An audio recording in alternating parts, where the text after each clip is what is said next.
Hi, my name is Zoltan Turi. I'm a cardiologist at Hackensack University Medical Center. I'm Director of Cardiovascular Research for the Heart and Vascular Hospital. And I'm going to talk about some research work we've done recently on patients having heart attack during the COVID era.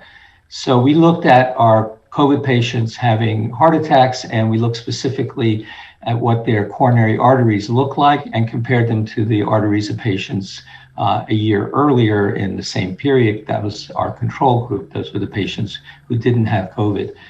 And what we found that was really quite striking, despite the relatively small number of patients who came in with COVID and heart attacks, is that there was a lot less in the way of blockages in those arteries. In fact, there were a significant number of patients who did not have blocked arteries at all. And that increased about fivefold from what is normal. Usually about 1 in 20 patients don't have blockages. In this case, it was 5 or 6 times as high.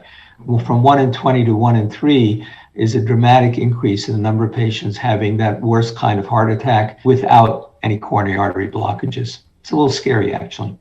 There are multiple possibilities for why that's the case, but it's an important finding. And we think as we pursue this further, at least we hope, that it will impact our ability to take care of these patients and perhaps will drive the kind of therapy that we give patients who come in with the coronavirus having heart attacks. The next step is to form a consortium of hospitals that can pool their data with ours, and we're actively working on this, both in New Jersey and Michigan, and at least one site overseas. So we want to try to confirm that this is a universal observation related to acute COVID illness, if possible, and that's really our next step.